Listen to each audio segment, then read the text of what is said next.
Hi everyone, welcome to the next lecture on Laplace transform. In this video, we are going to discuss the next interesting example, that is how to solve the differential equation with the help of Laplace transform. As you know, in the previous video, we have discussed the many examples to solve the differential equation with the help of Laplace transformation. और हर एक question में कुछ ना कुछ new था. जैसे previous example में हमने क्या देखा था, Laplace transformation when we find the Laplace inverse of y of s, तो उसमें क्वाड्रेटिक इक्वेशन आता है और उसको सेपरेट करना with the help of partial fraction और find the constant is difficult. तो उसके लिए मैंने आपको क्या बताया था, एक ट्रिक बताई थी. अगर नहीं देखा होगा उस वीडियो को तो लिंक डिस्क्रिप्शन बॉक्स में भी गिवन है. Also click on the above icon, you will get the link of that video. Also, I have discussed the trick to solve the linear factors. Suppose partial fraction apply करना है, but सारे ही term अगर linear factors में, तो उसको भी trick मैंने आपको बता दी थी previous videos के अंदर. We have discussed the convolution theorem, also the basic question, properties and the formulas of Laplace transformation. उन सब की playlist आपको description box में मिल जाएगी. Also, अब icon पे click करोगे तो you will get the playlist of Laplace transformation. अब यहाँ पे ये जो क्वेश्चन है और डिफरेंशियल इक्वेशन का, तो इसके लिए क्या एग्जांपल में प्रॉब्लम आती है. So when we solve this question तो we will get the function of y of s, जिसको ना हम लैप्लास ट्रांसफॉर्मेशन सॉल्व करने के लिए स्टैंडर्ड फॉर्मूलेज यूज कर सकते हैं और ना यहाँ पे पार्शियल फ्रैक्शन अप्लीकेबल है. So when you will get the y of s, तो ना standard formulas applicable है ना partial fraction. So how to find the Laplace inverse? So for that you have to watch this video till the end so that you will get the idea how to find the Laplace inverse of this type of question. And if you are the new on my channel, then must subscribe to the channel, click on the bell icon so that you will get a notification of my next video. और ये video अगर आपको really लगता है कि it is a useful to you, तो must share this video with your friend because they will also get the benefit of this video. So let's see how to solve this question. The question is solve differential equation y double dash plus 4y equals to sine 2t with initial condition y of 0 equals to 3 and y dash of 0 equals to 4. So when there is a differential equation, always we have to apply first Laplace transform, then after that we have to use the initial condition and write down the equation. It's the y of s equals to, and then after that we have to apply the Laplace inverse. So steps are fixed. First we always apply the Laplace transform, that is our step 1, apply the Laplace transform.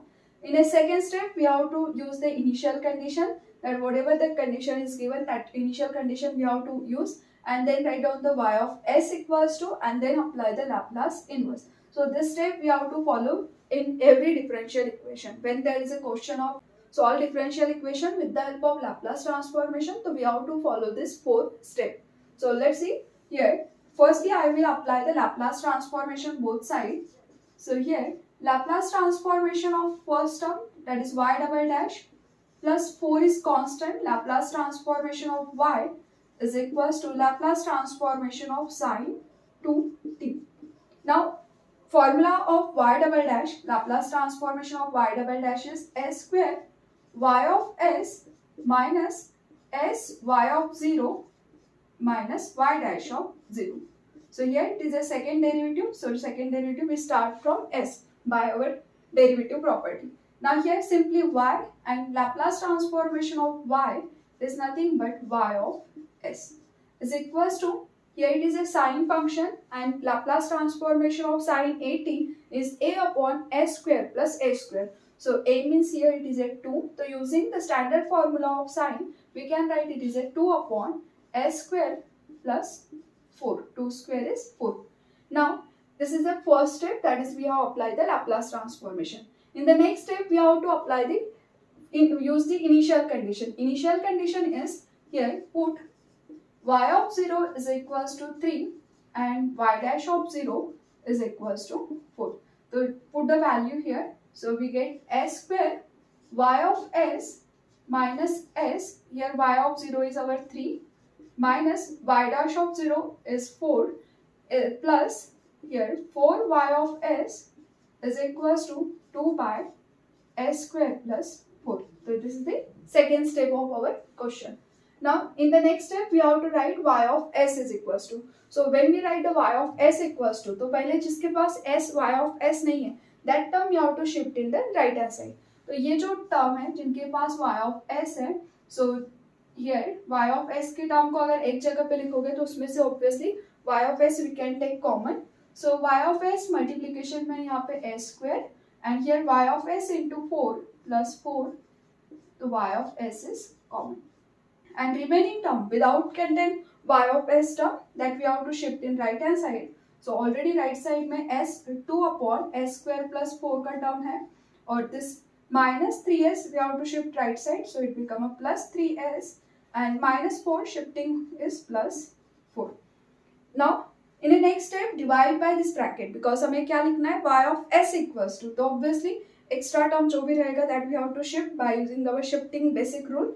So here multiplication term shifting will be divided. So y of s is equals to 2 upon s square plus 4 bracket square because यहाँ पे already term थी और अब हम इसको भी shift कर रहे हैं डिवाइड में, so we will get the s square plus 4 bracket square plus here 3s upon s square plus 4 plus 4 upon s square plus 4. In short हमने क्या किया है, इस टर्म से डिवाइड किया है, तो through out divide by this term, तो यहाँ पे डिवीजन में आ जाएगा तो सेम टर्म कैंसिल आउट, यहाँ पे डिवाइड में ब्रैकेट स्क्वायर इसके डिवीजन में आ गया और 4 upon this term.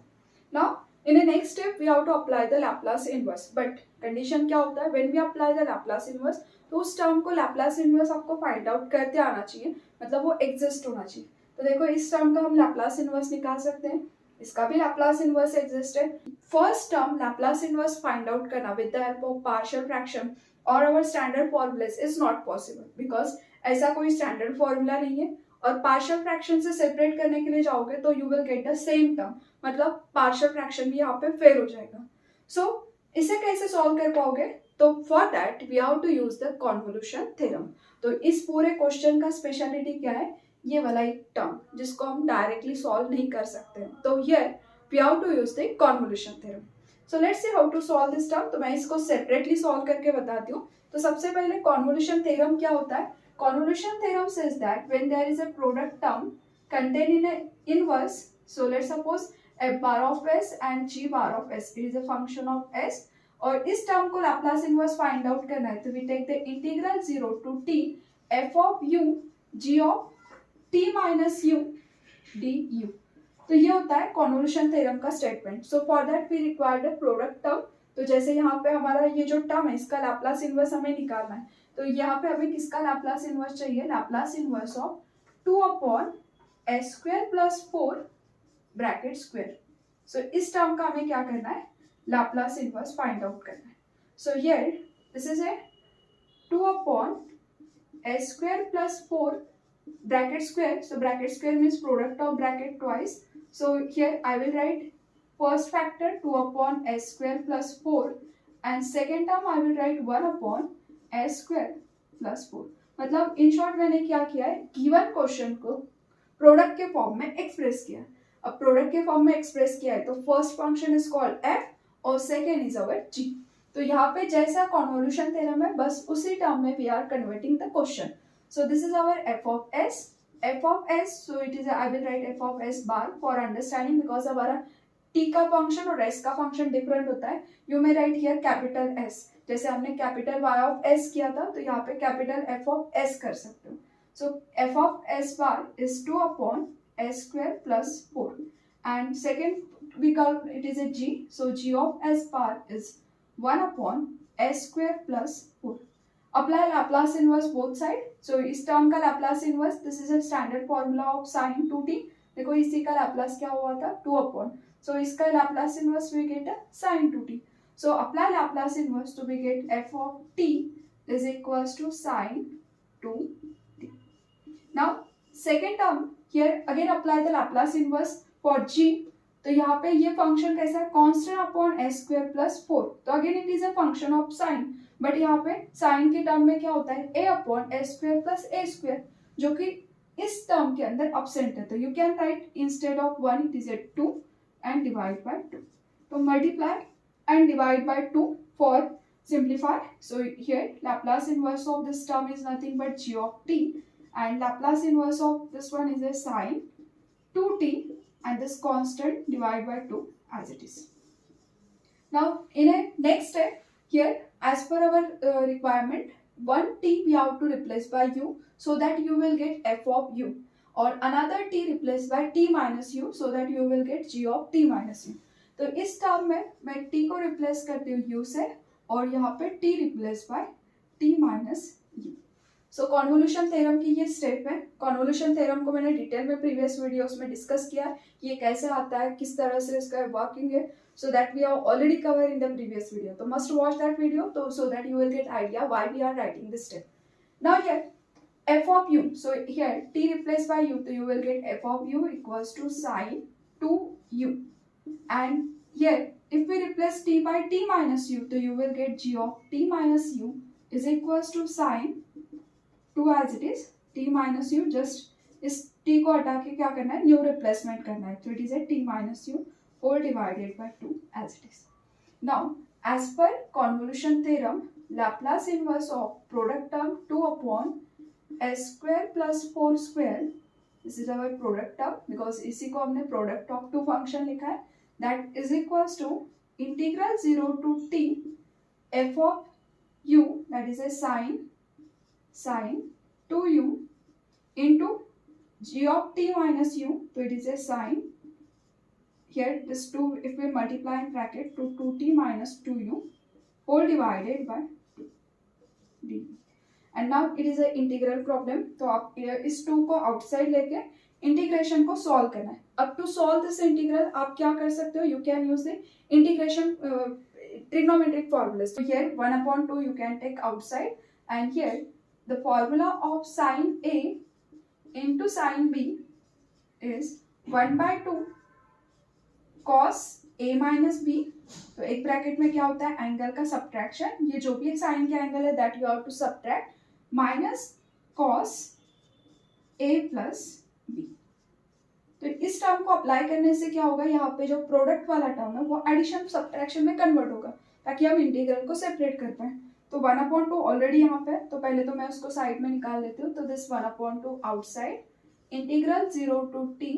Now use the formula for sine into sine, so it is a 1/2 in bracket subtraction of angle. तो इन दो एंगल का सब्ट्रैक्शन, तो देखो यहाँ पे एंगल, इस टर्म को माइनस साइन अप्लाई होगा तो it become minus 2t plus 2u और this 2u because angle second angle we have to subtract. तो यहाँ पे माइनस साइन अप्लाई होगा तो minus 2t plus 2u and this 2u, so it become cos 4u minus 2t minus subtraction addition of the angle. अब addition of angle तो इन दोनों को add करोगे तो 2u minus 2u is 0, so it become a cos 2t. This term is remain into du. Now 1/2 and this 1/2, the outside become 1/4, so here it is a 1/4. Integral we can separate, so integral 0 to t cos 4u minus 2t du minus integral 0 to t cos 2t into du. तो just हमने यहाँ पे integral को separate कर दिया है और इस फॉर्मूले की हेल्प से हमने ये वाला स्टेप लिखा. Now in the next step you have to solve the integration of this term. तो मैं यहाँ से ये टर्म रफ करके I will write the next step here. So as it is ये स्टेप मैंने यहाँ पे नोट किया है. Now see the integration of cos is nothing but sine. So integration of this term is 1/4 as it is. Integration of cos is sine, angle is 4u minus 2t, and here we are integrating with respect to u. तो u के साथ में जो coefficient है that we have to divide. तो यहाँ पे 4u, तो कांस्टेंट क्या है यहाँ पे 4, तो and limit is 0 to t minus integration of second term. So here आप किससे इंटीग्रेट कर रहे हैं, u से इंटीग्रेट कर रहे हैं. तो u is our function, तो cos 2t is a constant. तो cos t क्या हो गया इस u के लिए कांस्टेंट, बिकॉज हम इंटीग्रेट u से कर रहे हैं. तो cos 2t as it is बाहर आ जाएगा. cos 2t को इंटीग्रेट नहीं करना है because we are integrating with respect to u और ये cos किसका फंक्शन है, t का. तो it is a constant, take outside the integral. तो integral remain du and integration of du is u. Limit is 0 to t. Now put upper limit minus of lower limit. तो इसमें upper limit u के जगह पे t, जिससे integrate किया उसी में पुट करते हैं. तो u से इंटीग्रेट किया, put upper limit lower limit in u. So upper limit is t. So here 1/4 outside as it is, this 1/4, and if we put upper limit then here 4t minus 2t, that is a sin 2t. तो 4 minus 2, तो it is a 2 minus lower limit is u equals to 0, तो lower limit of u is 0, तो यहाँ पे 0 put करोगे तो ये क्या होगा sin minus 2t, so it is a sin minus 2t. upper limit here put u equals to t, so it is t cos 2t. now here sin is a odd function, तो angle में अगर minus है तो that we can take outside, तो ये minus यहाँ पे out होके क्या होगा प्लस, तो ये sin 2t और ये sin 2t, तो we have to add, so it is a outside 1/4, this 1/4 and it become a 2 times sin 2t plus minus here t cos 2t. now here 2 2s are 4 और ये outside का 1/4, so this is nothing but the answer of Laplace inverse of 2 upon s square plus 4 bracket square is equals to 1/4 in bracket sin 2t upon 2, 2 2s are 4 minus t cos 2t. so ये हो गया हमारे equation का answer. Let's suppose it is double star equation. Now अब हमें ये यहाँ पे यूज करना था actually to solve the Laplace inverse of y of s, जो हमने यहाँ पे इक्वेशन स्टार करके लिख दिया था. तो अब हम क्या करेंगे, apply Laplace inverse two equation star. So from equation star, so Laplace inverse of y of s is equals to Laplace inverse of 2 upon s square plus 4 bracket square, that is a first term Laplace inverse, plus 3 is constant, Laplace inverse of 2 upon s square plus 4. next is here, next term is 4, so I will write it is a 2 into 2, so 2 into Laplace inverse of 2 upon s square plus 4. here it is a 3s, so instead of 2 I have to write it as a s. so second term में 3 constant outside लिख दिया, तो remaining is s upon s square plus 4, and third term में 4 we are writing 2 into 2 because इसका Laplace inverse हमें known है, और constant we can take outside in a Laplace inverse, so that's why I am writing 2 upon s square plus 4, और जो extra 2 था that we can write it outside. So therefore, Laplace inverse of y of s is nothing but y of t is equals to, ये जो first term है from equation double star, इसका Laplace inverse हमने निकाल के रखा है by convolution. So 1/4 it is a sin 2t divided by 2 minus t cos 2t. ये हो गया फर्स्ट टर्म का, plus 3 s upon s square plus a square, it is a formula of cos 2t. So by this formula, standard formula, it is a cos 2t, and third term is a formula for sin, so plus 2 sin 2t. in the next step जो term similar है that we can add, जैसे ये sin 2t का term है, यहाँ पे भी sin 2t का टर्म है, तो उनका क्या कर सकते हैं हम एडिशन, और आउटसाइड के 1/4 से आपको ब्रैकेट में मल्टीप्लाई भी करना पड़ेगा. सो 1/8 प्लस 2, इस तरह से ये एडिशन होगा. So 1/8 plus 2, if we take the addition 1/8 plus 2, so 17/8 sin 2t, और 1/4 यहाँ पे भी अप्लाई हो जाएगा बिकॉज ब्रैकेट के आउटसाइड में, तो 1/4 t cos 2t plus 3 sin cos 2t, तो cos 2t का टर्म यहाँ पे सेकेंड और थर्ड टर्म में कॉमन है, so I will write here cos 2t if we take common, so remaining is here this 3 and negative term is minus t by 4. तो यहाँ पे 4 inside में multiply, so it become a t by 4, negative, that's why I am writing next step, and plus 3 first लिखा है, और इसमें cos 2t we can take common. अगर ये लास्ट स्टेप नहीं समझ में आ रहा है तो आप स्टेप वाइज ब्रैकेट को ओपन कर दो, सिमिलर टर्म को ऐड करना है, जो सेम टर्म में ऐड नहीं हो सकता उनमें से कॉमन निकाल के you can write this step. So in this way you will get the solution of this differential equation. So I hope it is clear to you. इस पूरे क्वेश्चन में सिर्फ मेन टास्क क्या था, find the Laplace inverse of this term. इसका अगर Laplace inverse आ गया तो बाकी पूरा प्रोसेस हमने ऑलरेडी प्रीवियस मेनी एग्जांपल्स में सॉल्व किया हुआ. अगर आपको अभी भी नहीं समझ में आ रहा होगा तो स्टेप वाइज लैपलास ट्रांसफॉर्मेशन की वीडियोस देखो, वहाँ पे formulas, how to apply the Laplace transformation, then after that how to apply the Laplace inverse convolution, ये स्टेप वाइज जब क्लियर हो गए तो तब आप लोग एप्लीकेशन के क्वेश्चन भी सॉल्व कर पाओगे। I hope it is clear to you. Thank you for watching.